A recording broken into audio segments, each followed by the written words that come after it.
mention any names, just to roughly touch on all those guys. Are you guys like starting to go to a place where it's like we're good? You know, we tried to call you all out on the come up. Yeah, we're good. Here now. We're good. We're really good because we're available now. So all that other.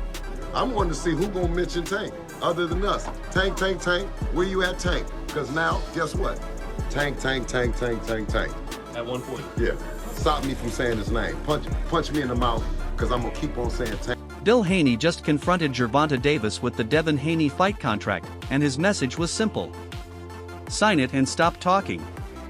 This is where the Devin Haney versus Tank Davis situation starts feeling more serious than just social media shots. Bill is no longer only responding to insults or defending Devin online. Well, if he does fight Devin, he might get a chance to get a real Mercedes in that driveway instead of acting like you know what these guys are doing? They're doing a whole bunch of acting. You're acting like you're going down there to get the Mercedes based on what Tank did. You know, I got a real one over here, right over there, Brian. It's not too far that Devin paid for it. So Tank, I want him to come back. I want him to come back to boxing, and hopefully that Mercedes can come to your driveway, Calvin. He is putting the pressure directly on Tank, making it sound like the paperwork is there, and the only thing left is for Gervonta to prove he really wants the fight. After all the back and forth about money, weight, control, and who is scared, Bill's warning turns the whole debate into one question. If Tank is really ready, why not sign? That Team Haney and Team Tank have that ultimately can't be settled in any other place other than the ring. You know, so it's out of respect for the people. It's out of respect for the team Tank, what they've accomplished and what they've done. You know, that we continually ask and demand that fight should happen. Gervonta Davis fired back at Devin and made it clear that he does not believe Devin gets to control the terms of the fight. Tank said, "Want to come in at 165? You're not in the driver's seat. It's your dad talking. If you want to get the biggest purse of your career, you do as I say." That response turned the contract talk into a power struggle. Tank was basically saying Devin cannot talk like he is the A-side while also chasing the biggest payday of his career. In Tank's mind, if Devin really wants the fight, then he has to accept who controls the deal. Then Bill Haney answered Tank's message and flipped the money argument right back on him. Bill replied, "Yeah, this will be your biggest payday. G money, do as we agree sounds fair." That response made Bill's side clear. Say you want Tank. Safe to say that we're available, you know what I mean? And listen, I don't want to get it misconstrued by saying I want Tank, because then they think something else, you know what I'm saying? We're available, you know what I mean? We're available to make the biggest and best fights happen. And guess what? If they ain't got the money, then we got it. You know what I'm saying? Has that fight? We got the money. Didn't you just hear? The Eddie say that we pay, the opponent makes the most money with us. So it can be 10 million, 20 million, 30 million, 100 million. You're gonna make the biggest money. He was not letting Tank control the whole narrative like Devin was the only one chasing money. Bill basically said this fight would be huge for both sides, including Tank. And by saying, "Do as we agree," he made it sound like the terms were already discussed, and now the only thing left is for everyone to stand by what they agreed to. But Tank was not going to ignore it. He replied to Bill and warned him, saying, "You're getting smacked too." Tank also said, "Coke going to come out your nose." However, Bill Haney did not stop there. He made it sound like this fight is not just something Devin wants, but something boxing itself needs. From Bill's side, the message is simple. If Tank Davis is really the star, really the danger, and really the fighter people say Devin cannot beat, then there should be no more delay. Bill is putting the pressure on by saying the fight is big enough, the money is there, and the fans are already waiting. So now it becomes less about who talks the loudest and more about who is willing to sign. Boxing can't go across the street, can't go across the country, can't travel and fly and all that, right? How you gonna be the face of boxing and you can only fight in the United States? Come on, man, don't down him, crown him, man. Devin made all the right moves inside the ring and outside the ring. Then Bill Haney started naming the fighters Devin wants next, and the order made the message even louder. He did not speak like Devin is looking for safe fights or easy options. Bill made it clear that Devin wants the biggest names available, the fights that bring pressure, attention, and real legacy talk. But the name sitting at number one was Tank Davis, and that said everything. Tank Davis, You have, I mean, all the, we didn't leave nobody out. Of course, you got Conor Ben, you got Ryan Garcia, in no particular order. You have, I mean, Brian Norman was on the list when everybody had witnessed him knock a man into unconscious. By putting Tank first, Bill was basically telling fans that Devin is not running from that challenge. He is pushing toward it. The list was not just about future opponents. It was a statement of intent. Devin wants the fights people keep debating online. And if Tank is really the biggest name on that list, then Bill wants him in the ring before anybody else. It's about 10. It's the first time in history a fighter that came out and put all the names on a list. I'm surprised that you don't know it. I know that I think Tank is at the top of it. Maybe Shakur is next. Jaron Ennis. I think Conor Ben might be on there towards the bottom. You know what I mean? Because he was at 68 with Eubank. Ryan Garcia is number 10. You know what I mean? Because we need to, you know, he needs to get himself together. Look. Bill Haney has explained why this fight is important for the sport of boxing and all its fans. He believes it is going to be one of the biggest fights. And Bill also made it clear that Devin's side is not trying to hide behind weight restrictions or extra contract games. He said they are not looking to put anything in place just to weaken Tank or give Devin some unfair advantage. And then Bill made one more thing clear. If Devin versus Tank does not happen, he does not want fans blaming Devin's side. Bill basically put the responsibility on Tank's team, saying Devin wants the fight. Tank is number 1 on the list, and the door is open for 2026. You know, we thought that obviously the narrative was going to be able the narrative was going to continue to run that Devin was too big. I think that when they put together that fight with Jake Paul, and up until Jake Paul decided for the fight not to happen, that for all intent and purpose, Tank was going to fight a fighter that's bigger than 147 pounds. So, you know, everybody, the fans and everybody, you know, has talked about, you know, Tank having other things to do and Devin needing to do other things. Well, ironically right now, Debo doesn't have anybody on the table. Tank Davis doesn't have anybody on the table. And if the biggest and best fight that everybody been wanting to see can happen, it won't be because of Team Haney. It's strictly because of Team Davis. What's a realistic weight for that fight?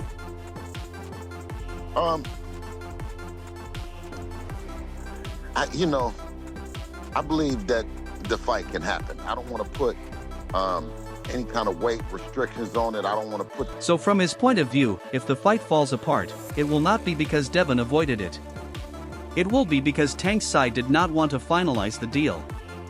The message was more direct than that. Make the fight. Agree to fair terms and let both men settle it in the ring. That matters because fans always complain when big fights get slowed down by clauses, weight limits, and small details that turn into excuses later. So Bill is trying to remove that argument early.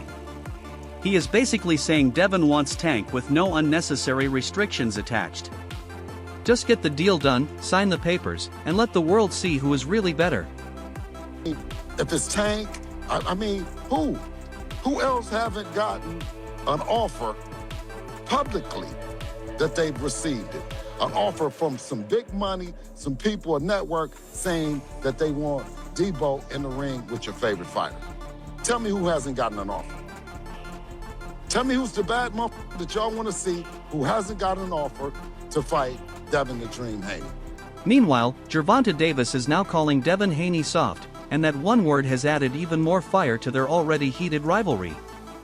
Tank is not just talking about Devin's skills anymore. He is attacking his toughness, his pride, and the way he believes Devin would react once the fight turns rough. Devin may have size, movement, and boxing IQ, but Tank is trying to make the conversation about pressure. He wants fans to believe that once Devin gets hit clean, pushed back, or dragged into deep water, he will not be able to handle it. I would leave that up to Devin and Tank, you know, to be the two bosses that they are, you know what I mean, and make it happen. And you've pointed out, if you can tweet, then you can talk. You know what I'm saying? right? If you can at somebody, then you can go in some DMs, you know what I mean? And you can make things happen, and you can make them shake from a boss perspective and not hide behind, narrative like you really a worker. And we know that that's not the case on either one of them. That is why this comment feels personal, because Tank is not only saying he can beat Devin, he is saying Devin does not have the heart to survive him. Tank was basically saying, stop trying to pressure me online, because if the fight happens, I will show you everything in the ring. That kind of response made the beef feel more serious, because he was not trying to explain every detail anymore. He was warning Devin that all the jokes and challenges can only go so far before they have to stand face to face. For Tank, the real answer is not in tweets or interviews. It is in the fight. That's cool, but why you keep mentioning me? Right. You know what I mean? Right. How your son to do something like that? Because his son ain't really. Anybody say that? His son ain't really like that. You know what I mean? That's why he got to do all the talking. He got to do all the woofing at the mouth. You know what I mean? Right. His son ain't soft ass nigga. Okay. Then Gervonta took another shot at Devin by calling him the email champ. That nickname was clearly meant to disrespect Devin's status and make it sound like he was handed his position instead of earning it the hard way. Tank was not just joking around. He was trying to attack Devin's credibility, his championship image, and the way fans view his career. So now the beef is not only about who has more skill or who signs the contract. Tank is trying to make Devin look soft, protected, and unproven before they ever step into the ring. I definitely gotta be prepared, and I make sure I prepare myself just as much or much harder than him. He says it's not going past 2 rounds. What do you say? That's a strong prediction. I feel as though 2 rounds. That's crazy. That's crazy. Broly said the same thing. Broly said the same thing. I don't know. I don't know what they think. He's saying it personally. I mean, he's saying it up close. He made a bet with Errol Spencer, and he lost that bet. He did. You know what I mean? Tank also made it sound like he truly believes he can beat Devin if they finally fight. In his mind, Devin may have the height, reach, movement, and boxing IQ, but none of that changes what happens when Tank starts closing the distance and landing clean. Gervonta seems to think Devin can box well from the outside. But once the fight gets physical, he will not be able to handle the pressure or the power. That is why Tank keeps talking with so much confidence. He is not just calling Devin names. He is trying to make it clear that if they meet in the ring, he believes the fight ends with him proving Devin was never really on his level. Last stand. Devin Haney. Quote, "It's funny how tables turn. Now I'm the undisputed champ, and this guy has a Mickey Mouse belt. He's never going to fight anybody. He's a clown. If he wants to fight, the fight can be made." They emailed. They gave Devin a belt. They gave Devin a belt. He didn't fight for his belt. When he came undisputed, he waited till Kambosos won the belt for him to fight for the belt. You see, when Teofimo had the belt, they didn't fight. As quick as he fought with Kambosos, he could have fought with Teofimo. All of them on the same side. Of course, he have all them belts and people don't know him. Like he can't fight in his hometown without, you know what I mean, and can't set it out. So, I mean, it just jab at the champ. He know who's the real champ. Then Roy Jones Jr. gave his take on Tank Davis and Devin Haney, and he looked at it like the kind of fight that would answer a lot of questions for both men. Roy understands why people are drawn to this matchup. Devin has the size, reach, discipline, and boxing IQ to make any fight difficult. But Tank has the one thing that changes everything: real fight-ending power. That is why Roy sees it as more than just a social media beef. It is a dangerous style clash. If this Devin Haney fight will happen. If it get down to it, I'm definitely winning the fight. I'm winning the fight for sure. For Devin, the challenge would be staying sharp every second and not giving Tank the opening he is waiting for. For Tank, the challenge would be cutting off the ring, staying patient, and proving he can break down a smart boxer over time. That is what makes the fight so interesting. It is control versus danger. And one mistake could decide everything. The eyesight, he has great reaction time, he's gonna be a great fighter. He's got to figure out how to use the people. Is he the best defensive fighter out of all four of them? Right now, defensive, yes, because his defense is with his feet. So what people don't understand, defense isn't with your hands, it's with your feet. And he has the best foot defense of the game. So if he uses it for defense, when it's strictly defense, yes. But when you want to make it offensive, you can't do the same. You gotta cut it in half. And that's the only thing he had a problem with. Once he learned that, or figures that out, he gonna be. Bill Haney is pushing hard for Devin Haney versus Gervonta Davis in 2026. And the timing makes the whole situation feel serious again. This is not just another name being thrown around for attention. Bill is making it clear that Devin's side wants the fight to move past tweets, insults, interviews, and online drama. For years, fans have watched Tank and Devin circle each other without the fight actually happening. There have been arguments about weight, money, contracts, rehydration clauses, who is the A side, and who really controls the deal. But now Bill is trying to push the conversation toward one thing: make the fight real. The reason this matchup matters is that it answers a debate boxing fans have had for a long time. Devin Haney brings size, discipline, range, and a smart boxing style that can frustrate opponents over 12 rounds. Tank Davis brings power, timing, patience, and the kind of explosiveness that can change a fight with one clean shot. Tank Davis. One of the best ones out there is what they don't know gets less respect for it, but one of the best ones out there. Now his mouth a little different, you know what I'm saying? He's a different kind of character when it comes to the mouth. Yeah. Because that's where he's from. But he's really one of the pound for pound, the best ones of the coop. And I'm gonna tell you why he's the best one of the coop to me.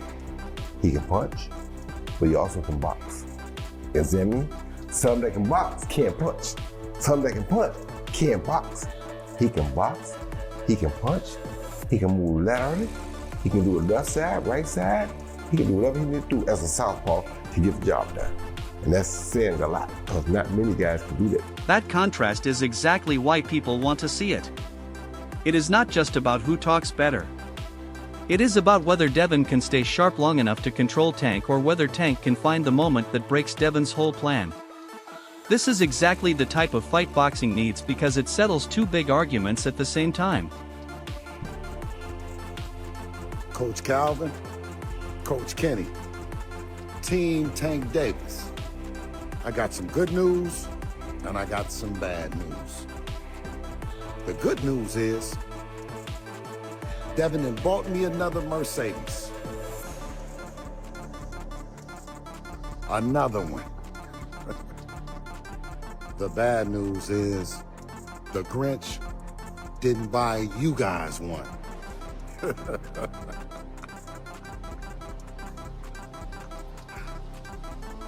But Debo is looking for him, and he's on the list. So let's see if 2026 you can't influence your man to be more like. Can Devin's size, discipline, and ring IQ control Tank for 12 rounds? Or does Tank's timing and power eventually find the opening? That is what makes this matchup feel bigger than the trash talk. It is no longer just about posts, callouts, or personal beef. It is about two elite names finally getting in the ring and proving who really runs this moment. And with Bill calling for 2026, the pressure now shifts back to both teams. And this pic that he put up and what he said in a caption, he's getting some backlash, some negative feedback here. The thing is, though, he didn't start it. He just finished it in a way that a lot of people don't appreciate and don't respect. But to be honest, Gervonta Tank Davis, when he started getting involved with all this, it started getting ugly. All the stuff that he's been saying, going back and forth with Shakur Stevenson, and then with Debo, implying that we can meet right now and shoot the fair one. And Debo coming with sense, like, hey, brother, it's fathers. I'm chilling with my baby. It's like, man. But Shakur Stevenson and Debo going back and forth. You got Shakur Stevenson talking about, listen, you didn't do the scales check. What happened? Debo's like, hey, I don't have to do that. Agreeing to 144, that isn't enough? And Shakur's laughed like, yeah, because you know how big you are, Debo. Pause. And then you have Debo going after Gervonta, talking about how, you know, the only thing he's running is with women pretty much and all that shit, referring to what's going on with him outside of boxing, all those allegations. His father, Bill Haney, jumped into it and echoed. If the money is right, if the terms are fair, and if both fighters truly believe what they say online, then this is the kind of fight that should not stay in the comments section. It needs to happen in the ring because at this point, fans do not want more hints or more back and forth. They want to see Devin and Tank finally settle it.